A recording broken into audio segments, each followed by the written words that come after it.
aujourd'hui, le chef qui Oh, a un champ. je crois que ça... Compris. C'est bon, Raphaël m'a confirmé que c'est commencé. On va... Ben, on peut continuer de jaser une petite minute, le temps que... Ok, attends. Ouais, attends un peu. Ouais, c'est ça, continue à jaser un petit peu. Être sûr attendre que les gens se connectent. Ouais, ok, c'est bon. Je regarde sur mon cell, tout est beau. Tout est beau. Moi aussi, je te parle sur Ouais. mon cellulaire pour une raison que j'ignore. La caméra de mon ordinateur refusait de fonctionner. Donc, Les petits pépins, là, pour heureusement qu'on a la- plus qu'un appareil. Hein? Je sais pas ce Oh, qu'on mais ça, ferait. c'est effectivement ça. Ouais. Toujours OK. pratique. On est live. Mais non, vive des appareils, vive Zoom aussi, là, pour de vrai, avec la pandémie, ça nous a tellement aidé de pouvoir justement discuter comme ça, puis à faire même des cours en ligne. J'imagine, tu as dû quand même avoir pas mal de réunions, toi, avec ton équipe. Énormément. Mais c'est sûr que Zoom, ben, tu sais, je veux dire, tout le monde l'a utilisé, puis tout le monde l'a connu, mais tu sais, en télétravail, c'est quand même agréable parce qu'on voit les gens. À un moment donné, le niveau de concentration, quand tout se passe seulement au téléphone, ça devient drainant, là. Donc, Ouais, c'est ouais. agréable d'ajouter la lecture des expressions à nos réunions pour se C'est comprendre les vrai. uns les autres, là. C'est fou Donc, à quel point les contacts sociaux nous avaient quand même vraiment manqué. Là. Moi, je sais, quand j'ai recommencé à voir du monde un peu, je suis comme, oh mon Dieu, c'est fou la différence que ça fait dans une journée. comment tu le sens? Est-ce que tu te sens parfois un petit peu surpris quand des gens s'approchent ou tu as Non, l'impression d'être revenu tout de suite comme c'était dans tes rapports sociaux avant la je pandémie? crois que la seule chose, c'est genre ceux qui sont déjà comme à l'étape de donner la main, je suis comme tout le temps, oh. J'ai j'ai fait ça l'autre fois. On avait un rendez-vous diplomatique là, avec Yves-François, puis je suis arrivée un petit peu avant lui, et puis je rencontre l'ambassadrice, je lui tends la main, puis là, en le faisant, je vois sa tête. Donc, elle est polie, elle me donne la main, puis après ça, elle me dit, je vais aller me laver les mains. Je suis comme, oh non, je m'excuse, madame.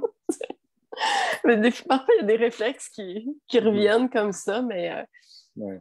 je pense que ça va reprendre le sens premier que ça avait, qui est un geste de confiance, de donner la main à Oui, quelqu'un. c'est vrai, là. Mais je suis pas encore à l'étape de la bise, par contre, là. Je suis vraiment pas encore rendu là, mais j'imagine que ça va finir par venir. Ouais. Je crois qu'on peut commencer. Fait qu'on va commencer tranquillement. C'était Donc, la tu petite sais, portion off the record, ouais, ben c'est ça, tu sais, là. le temps que les gens se connaissent, tranquillement, pas vite. On n'est vraiment pas, tout le monde en parle non plus. On n'est pas là pour, on fait ça à la bonne franquette, comme on dit en bon québécois.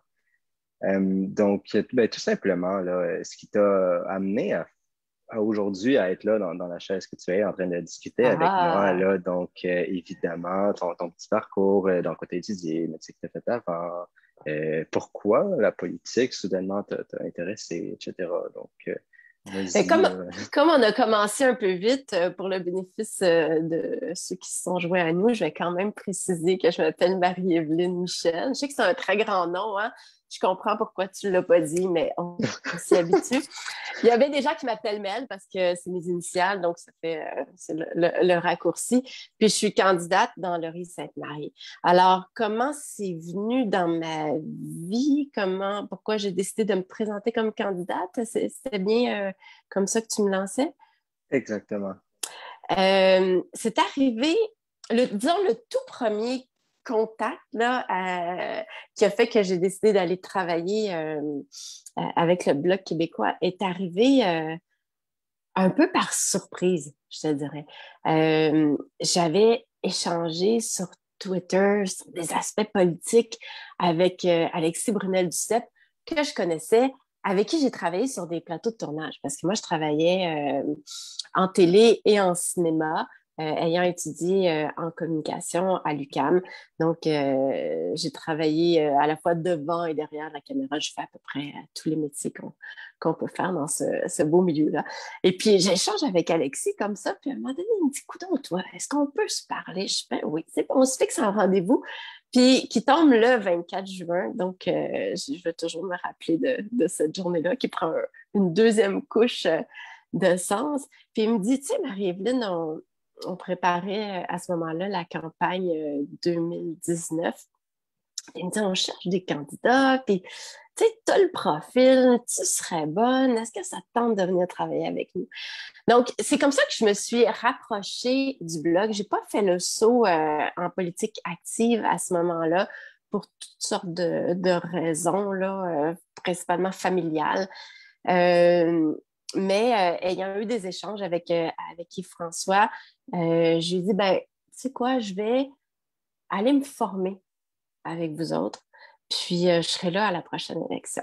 Alors, c'est ce que j'ai fait. Je suis rentrée, puis là, j'ai appris, j'ai travaillé, j'ai suivi toutes nos positions politiques, suivi la vie parlementaire aussi, parce que je suis allée travailler à Ottawa avant que la pandémie se déclare.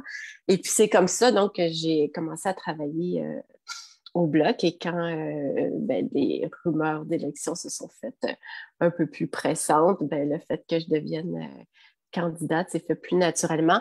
Tu vois, là-dessus, par contre, disons que ce qui était accepté de la part du chef, c'est que je sois candidate. Après, il me dit, tu sais, c'est pas toutes les circonscriptions qui sont libres. Voici ce qui existe comme possibilité pour toi. Mais ensuite, ça demeure ta démarche. C'est une démarche personnelle d'approcher l'exécutif, de te présenter, de les convaincre, de t'accepter. Dis, vas-y, c'est à toi. Donc, ben, tout ça, c'est nouveau, hein? Donc, on avance dans ça avec un peu de nervosité aussi, en se disant, ben, moi, je connais pas ça, j'ai jamais fait ça.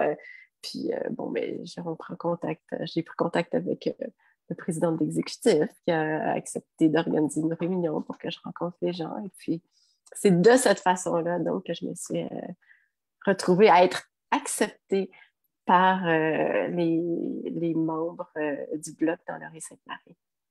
Quand même. Puis, dans le fond, tu discutais là, qu'ils t'ont accueilli, que tu les as rencontrés et tout. C'était la première réunion. Comment ça s'est passé pour toi? Est-ce que tu étais un petit peu nerveuse? Est-ce qu'ils t'ont bien accueilli? Y avait-tu des questions un petit peu pour toi? Oui, il y avait un peu de questions. C'est sûr il y a un moment où je me présente, je leur explique qui je suis, d'où je viens, puis euh, pourquoi j'ai envie de travailler avec eux. Oui, j'étais nerveuse, tu sais, parce que c'est un peu comme une entrevue pour une job, mais c'est pas exactement la même chose. Tu sais, c'est être en entrevue devant 8-10 personnes. C'est un petit peu intimidant quand même. Et puis, tu te dis, mais il y a tellement à la clé. Tu sais, il y a tellement de, ça a tellement d'impact que je réussisse mon entrevue ou pas. Parce que ta vie bifurque d'un côté ou de l'autre. Tu sais, t'es candidat, ben, tu te prépares d'une façon, t'es pas candidat, ben, tu fais d'autres choses, ce qui peut être très bien aussi parce qu'il y a différentes façons de participer au mouvement souverainiste, il y a différentes façons de s'impliquer dans le bloc, mais j'avais vraiment envie d'être candidate dans Laurier Sainte-Marie. Puis, donc, le contact s'est bien fait. Et puis, ça a été une rencontre positive, là. Puis, on a continué de cheminer ensemble par la suite. Euh, Ils ont quand même dû être contents de voir quelqu'un qui était, tu racontes à quel point tu étais, comment dire, tu avais envie d'être candidate dans Laurier Sainte-Marie. C'est quelque chose qui a dû quand même se ressentir de leur côté aussi. Donc, c'est quelque chose qui doit être amené avec beaucoup de positif. Puis, évidemment, je suis sûr que ça va très bien transparaître lors des prochaines élections, peu importe quand elles auront lieu. Justement, ce positivisme, cette envie d'être là pour les gens de Ouais. Laurier-Sainte-Marie. Puis, justement, ça m'amène à te demander, je crois que ça va être ta première campagne électorale, c'est bien ça? Mhm. Oui, tout à Euh, fait. Tout à comment, fait. euh, comment te sens-tu à l'idée de cette première campagne? Je veux dire, Justin Trudeau s'est rasé, donc on peut présager une campagne électorale très bientôt. Comment te sens-tu face à ça? Un petit peu de nervosité? Ben oui, mais je te dirais, je suis comme moins nerveuse de commencer la campagne que je l'étais à mon investiture, par exemple. Tu sais, là, je suis là, j'ai une super bonne équipe avec moi, je me sens bien épaulée, puis ça donne de la confiance. Puis le bloc, c'est une équipe entière, hein, tu sais, il y a l'équipe de la circonscription, mais il y a toute l'équipe du parti aussi. Fait que c'est une force qui arrive en groupe. Puis ça fait du bien, puis ça donne la confiance. C'est pas comme se sentir tout seul à aller au bat, là. Donc, il y a une part d'inconnu, évidemment, parce que ce sera ma première campagne. Mais là-dessus, je suis assez habituée d'avancer dans l'inconnu. Tu sais, moi, j'ai fait une vie de pigiste, hein, fait que arriver dans des nouveaux milieux, arriver dans des nouvelles équipes, m'adapter, apprendre un nouveau travail, tout ça, c'est de l'inconnu à chaque fois, mais disons que la mécanique, je suis à l'aise dedans. Donc, la campagne, ben, c'est nouveau. Il y aura des débats, c'est nouveau. Mais ben, la parole, je suis déjà assez à l'aise là-dedans. Tu me diras si je parle trop. Puis, Non, non, continue. Et ben, les débats, ça sera une découverte. Les adversaires politiques qui sont en face de moi, quelque part, chacun a sa vie médiatique, donc on les connaît aussi un peu. Tu sais, donc, il y a une part de préparation, de découverte qui est déjà acquise. Ensuite, viendra le travail de terrain de la campagne. Ça, c'est nouveau. Mais en fait, j'ai hâte. J'ai hâte de le découvrir, j'ai hâte de voir comment ça se passe. Tu sais, c'est sûr qu'on a commencé déjà à faire certaines rencontres, parfois en Zoom. Des fois, je vais travailler en ville, puis là, OK, je vais faire on rencontre du monde sur mon heure de lunch. Tu sais, fait qu'on on s'organise comme ça. Puis, je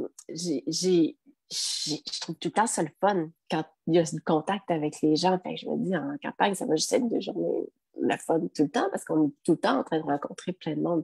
Après, il y a des gens qui ont envie de nous voir, puis il y en a d'autres qui n'ont pas envie de nous voir. Ça fait partie de la vie. Je pense que quand tu acceptes d'aller en politique, ben, tu as fait la paix avec le fait qu'il y a des gens qui t'aiment pas. Ceux qui t'aiment vont compenser pour ça. Donc, tu sais, on fait pas l'unanimité, mais tu sais, il y a une part de travail individuel et personnel qui se fait, je pense, avant de choisir d'entrer dans une vie politique. Tu sais. Puis là, tu réfléchis sur l'importance que tu accordes justement au regard de l'autre. Tu sais, moi, si je choisis d'accorder moins d'importance au regard de l'autre, je vais accorder d'importance quand même à la parole, à qu'est-ce qu'il dit, quels sont les besoins, qu'est-ce qui est manifesté, parce que l'intention, ça demeure d'être à l'écoute de la population, à l'écoute des citoyens pour mieux les représenter. Bien Alors, évidemment, bien évidemment, l'écoute reste une partie très importante du rôle de député.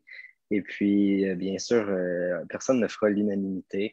Même une candidature vedette comme ton opposant libéral dans Laurier-Sainte-Marie, Stephen Guilbeault, ne fait pas l'unanimité. Donc, mais d'ailleurs, en parlant de candidature vedette dans Laurier-Sainte-Marie avec Stephen Guilbeault, qu'est-ce qui, toi, te permet de te démarquer de lui? Quelles sont comment dire, tes préoccupations par rapport à Laurier-Sainte-Marie, justement, qui pourrait te mettre pas de l'avant comparativement à lui, mais il y a certains points peut-être sur lesquels vous vous rejoignez et d'autres que vous ne vous rejoignez pas du tout. Lesquels, justement, tu penses qui pourraient t'amener à éventuellement remporter une campagne face à lui dans Laurier-Sainte-Marie? la vision que j'ai des candidats et de ce qu'est un député, c'est un peu, j'aime faire, parce que peut-être parce que c'est mon milieu, mais j'aime faire une analogie avec, bon, peut-être que je vais trop loin, là, avec le casting. Tu sais, c'est comme s'il y a un rôle, comme un rôle pour un film, mais là, il y a un rôle à combler, puis c'est celui du député de Laurier-Sainte-Marie. Puis, d'une certaine façon, les préoccupations qui sont les miennes, qui sont celles de mes opposants, quelque part, à moins d'être complètement déconnectées, doivent être assez semblables parce qu'elles doivent être celles de la population. Fait qu'à moins d'absolument rien avoir compris à ce que le monde veut, quelque part, on devrait se rejoindre sur les préoccupations. Mais ensuite, il y a, partiellement, après, il y a le véhicule qu'on choisit, avec des préoccupations comme celle de l'environnement. C'est sûr que notre génération, c'est des préoccupations importantes, puis c'est des préoccupations pour les générations qui nous suivent aussi. Moi, j'ai des enfants, puis je me dis, faut qu'on leur lègue un monde qui se tient, un monde dans lequel ils vont être bien aussi, tu sais. Et et c'est sûr que c'est une préoccupation pour Stephen Guilbeault, puis si on pense à Nima Machouf, je suis sûre que c'est une préoccupation pour elle aussi. Après, dans quel véhicule tu choisis de t'impliquer pour essayer de faire une différence? Moi, je suis persuadée que le Bloc québécois peut faire une différence au niveau de l'environnement parce que je crois dans la force qui est l'opposition. On l'a vu cette semaine avec les glyphosates. Hein? Si tu n'as personne qui manifeste de l'opposition, le gouvernement, il ne fait rien, puis il ne dit rien, puis il s'en va avec ses petites affaires. Donc, choisir d'embarquer avec le gouvernement libéral, c'est cautionner ce qu'ils font et ce qu'ils ne font pas aussi. Puis en environnement, il est nécessaire d'en faire plus en ce moment. Et je trouve que ça demeure une question de véhicule. Tu choisis le véhicule libéral, jusqu'où tu peux aller, qu'est-ce que tu peux faire avec ça. Tu choisis le véhicule du NPD, jusqu'où tu peux aller, qu'est-ce que tu peux faire avec ça. Moi, celui que j'ai choisi, celui dans lequel je crois, c'est le Bloc québécois, parce que je trouve qu'on arrive à bien défendre les positions qui sont celles des Québécois, qui ont des valeurs différentes de celles du reste du Canada. Fait que moi, j'y crois pas au fait de faire un consensus sur un paquet de sujets, à la grandeur du Canada. C'est juste trop grand, Dans l'Union européenne, pour la même superficie, ils sont 27 États, 27, peut-être 26 maintenant avec la sortie du Royaume-Uni. Mais, je veux dire, ils ont besoin de 26 petits parlements qui gèrent leur langue, leur culture, leur environnement, bien que ce soit chapeauté par une autre forme gouvernementale au niveau européen. Mais nous, c'est ce qu'on dit, donnez-nous notre espace, on va le gérer. Puis c'est au Québec et dans le Québec que j'ai ma confiance. Donc, pour moi, c'est. Donc, où je me distingue, c'est dans le choix du véhicule, puis dans la pertinence du véhicule qui est le Bloc québécois. Pour être pertinent, en tout cas, je suis convaincu que le Bloc québécois l'est. D'ailleurs, étant un parti plus nationaliste, évidemment, qui appuie la souveraineté, le Bloc québécois a toujours eu sa raison d'être au sein du cœur de nombreux Québécois. Mais cependant, à Montréal plus particulièrement, et cette question-là ne vient pas de moi, elle vient de Maud Amélie, une fière militante du Forum Jeunesse. Et puis, elle se demandait justement, avec tout ce mouvement un petit peu, pas antinationaliste, mais un petit peu tout de même dans ce sens-là. Donc, comment dire, comment te, comment penses-tu remporter une campagne ou mener une campagne sous la bannière du Bloc québécois à Montréal, alors que l'antinationalisme et l'acceptation de tous est de plus en plus mise de l'avant au détriment justement du nationalisme? Mais j'ai pas l'impression que Laurier-Sainte-Marie soit une circonscription antinationaliste. Là. C'est d'ailleurs celle qui a fait élire le premier député du Bloc, hein, Gilles Duceppe, que l'on salue et vers qui cette vidéo fera son chemin probablement. Donc, je pense pas que Laurier-Sainte-Marie soit une circonscription antinationaliste. Je pense que les citoyens ont eu envie d'essayer autre chose. Hein. On évolue tous dans la vie politiquement aussi. Des événements politiques nous marquent, nous font nous mettre parfois en recul, parfois monter au front. Puis je pense que les gens de Laurier-Sainte-Marie ont suivi une tendance qui a été assez vastement répandue dans le pays, tu sais. Et donc, ils ont essayé un petit peu avec le NPD, ils ont essayé un peu avec les libéraux, puis là, j'espère qu'ils auront compris que ceux qui peuvent le mieux défendre leurs intérêts, c'est le Bloc québécois. Donc, Montréal, effectivement, c'est pas nationaliste partout. Il y a énormément de comtés qui sont libéraux, très majoritairement libéraux.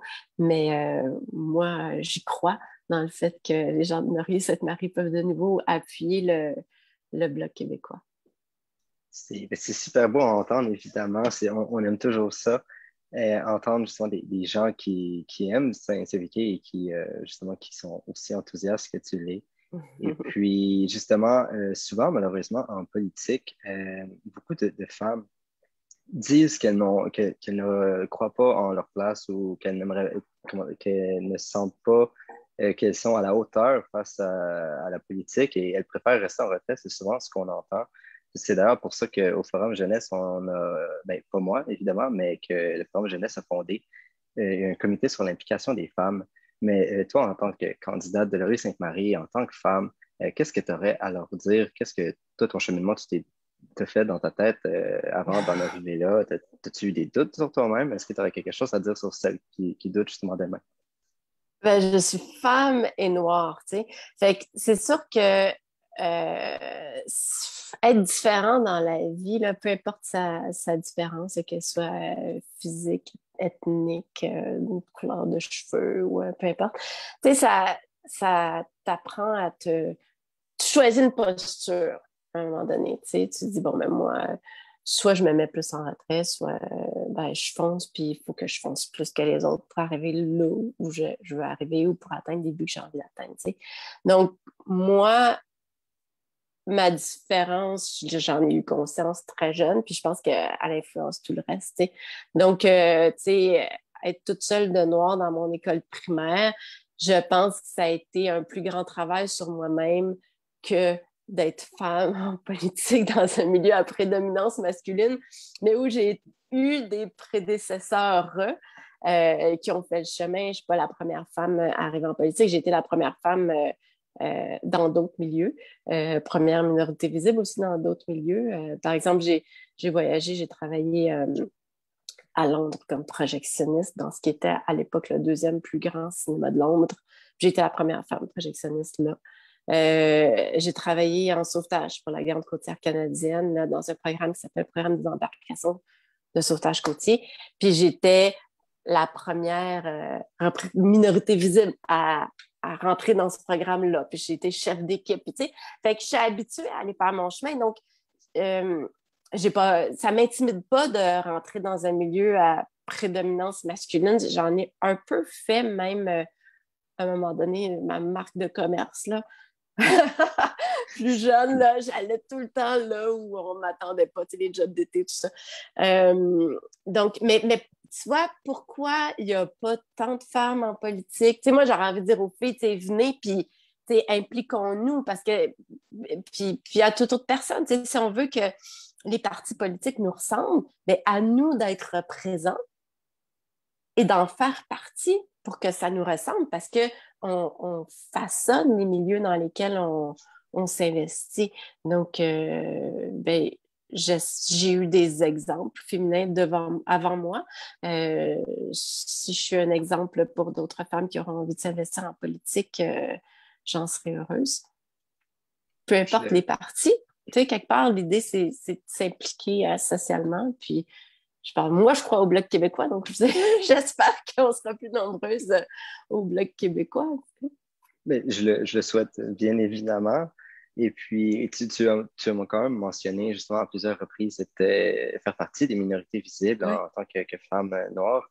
Mais depuis 1995, suite au discours de Jacques Parizeau, le mouvement souverainiste est souvent étiqueté comme étant un mouvement raciste, comme étant un mouvement de francophones blancs qui ne sont Ouais. pas à l'écoute des autres cultures ou des minorités visibles. Toi, par contre, tu as tout de même fait le choix d'embarquer dans ce mouvement-là en choisissant le véhicule du Bloc québécois. Pourquoi? OK. Moi, je pense que je pense que cette phrase prononcée par Jacques Parizeau était très, très maladroite, peu inclusive. Puis je pense que je ne parlerai pas au nom des autres, mais je dirais que moi, je me suis sentie un peu. J'ai trouvé ça intimidant après de manifester mon attachement au Québec à cause de cette phrase-là. Tu sais, je pense que ça a un petit peu mis un, un voile sur le désir de s'investir dans le Québec, puis de, de s'impliquer dans la société. Moi, tu sais, tu dis, coudonc, ils veulent-tu de moi, ils veulent pas de moi. C'est un peu, tu sais, moi, j'ai envie d'en faire partie. Puis, je sais pas, peut-être parce que là, ça fait assez longtemps que ce fut prononcé.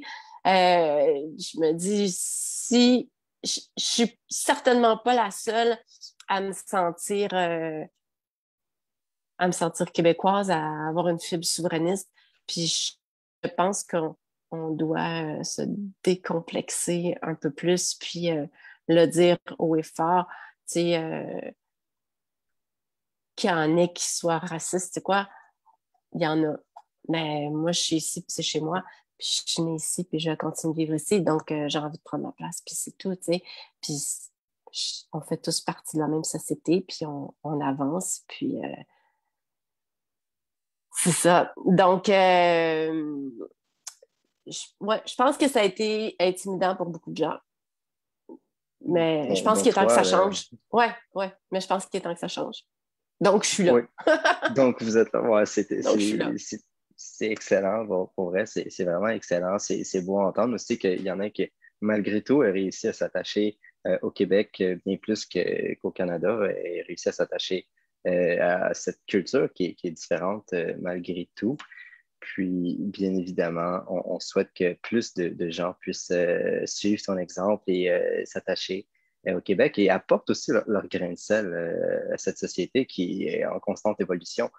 Donc, évidemment, on souhaite que tu puisses être un exemple comme plusieurs autres qui ont été avant toi. Et Mm. pour vrai, gros merci d'avoir embarqué dans cette initiative du Forum Jeunesse. On est toujours très heureux de t'avoir à nos côtés. Puis, une fois de plus, Merci. merci. Puis, je te souhaite une excellente campagne. Et bien évidemment, merci à tous aussi de nous avoir écoutés. Ben, merci beaucoup. Ça passe à la vitesse de l'éclair, mais si jamais il y a l'occasion d'autres rendez-vous, ça me fera vraiment plaisir de venir jaser avec toi puis avec tous ceux qui sont membres du Forum Jeunesse du Bloc québécois. Merci. Ben, merveilleux. Puis, bonne journée.